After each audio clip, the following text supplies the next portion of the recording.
दोस्तों, नया साल आने में बस कुछ ही दिन बचे हैं और इस नए साल को बेहतर बनाने के लिए कुछ नया करते हैं, कुछ नया जानते हैं और कुछ नया सीखते हैं। 2024 में जो गलतियां की हैं उन गलतियों से कुछ सीखते हैं और जो ख्वाहिशें अधूरी रह गई थी उन ख्वाहिशों को इस नए साल में पूरे जोश, होश और उत्साह के साथ पूरा करते हैं। दोस्तों, मैं उम्मीद करता हूँ आपका ये नया साल 2025 आपके लिए एक नई ताकत, नई शक्ति और एक नए जोश से भरा हो और आपके हर रुके हुए कार्य पूर्ण हो। तो चलो दोस्तों, इस नए साल में अपने आप से कुछ नए वादे करते हैं, कुछ नया सीखते हैं और अपने लक्ष्य को प्राप्त करते हैं। 2025 आपका बहुत अच्छा जाए और कुछ ऐसी चीज़ें जो आपको बदलनी होंगी और आपको वो आदतें 2025 में एक सफल इंसान बना देंगी। आपको नववर्ष की शुभकामनाएं। तो आइए जानते हैं वो नई आदत है। सीख नंबर 1, कंसिस्टेंसी, निरंतरता। दोस्तों, आपने जो भी काम किया होगा, जो काम सीखा होगा, आपने उस कार्य को कंसिस्टेंसी के साथ पूरा किया होगा और यही कारण है कि हम उस कार्य को सीख पाते हैं और उस कार्य में हम सफल होते हैं।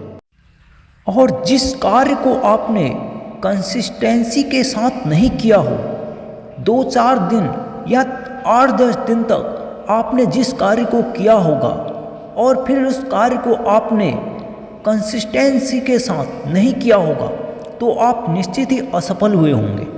तो चाहे आप किसी भी चीज़ में सफल होना चाहते हैं तो सबसे पहले आपको और हर इंसान को वो चीज़ सीखना चाहिए कि वो कंसिस्टेंस है या फिर नहीं। दोस्तों, अगर आप इस नए साल में अपने लक्ष्य पर पूरे मन और पूरी ताकत के साथ, कंसिस्टेंसी के साथ अपने कार्य को करते हैं तो आप अपने लक्ष्य को प्राप्त करने में निश्चित ही सफल होंगे।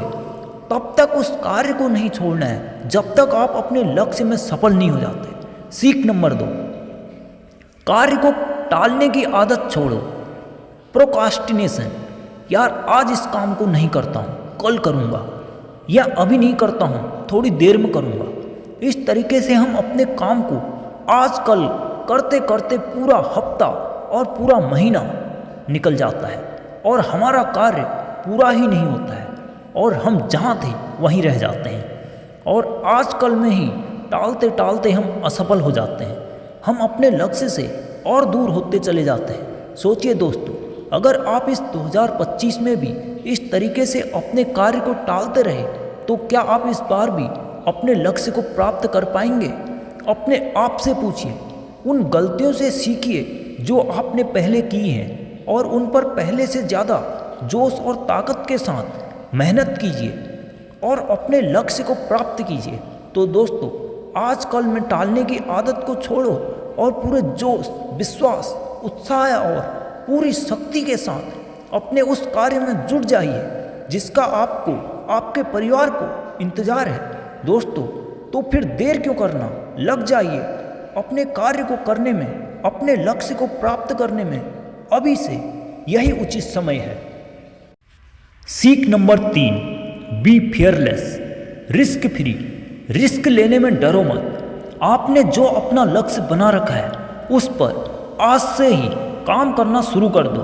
हम सोचते हैं अगर मैंने ये काम किया तो कहीं मैं असफल तो नहीं हो जाऊंगा या मेरे साथ कुछ गलत तो नहीं हो जाएगा, और इस रिस्क ना लेने की वजह से आप अपने जीवन में कभी भी सफल नहीं बन पाते हैं।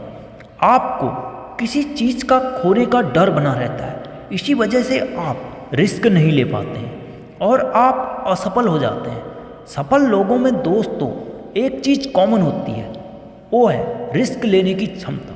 जितना बड़ा आप रिस्क लेंगे उतना ही बड़ा आपको फायदा होगा। दोस्तों, रिस्क लेने का ये मतलब बिल्कुल नहीं कि आप बिना सोचे समझे, अधूरा नॉलेज और बिना सूझबूझ के कहीं भी कूद जाएं। दोस्तों, ऐसा करने से आपको नुकसान ही होगा।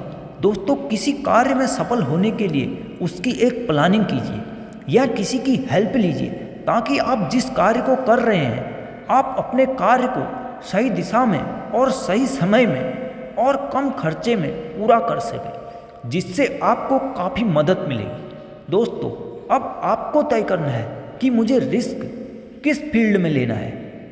उस जगह जहां आपको आसानी और अनुभव ज़्यादा हो, या वहां जहां आपका अधूरा नॉलेज हो। सीख नंबर 4, स्किल डेवलपमेंट। दोस्तों, आजकल के समय में आपके अंदर अलग अलग स्किल का होना ज़रूरी है। आप जिस कार्य को करते हैं और आपको जो कार्य बहुत पसंद है, उसके अतिरिक्त आपको 2-4 अलग अलग स्किल का नॉलेज होना चाहिए। दोस्तों, इससे आपको काफ़ी मदद मिलेगी। कभी ऐसा होता है कि हम जिस कार्य को बहुत अच्छे से करना जानते हैं, तो हमें उस कार्य में सफलता नहीं मिलती है।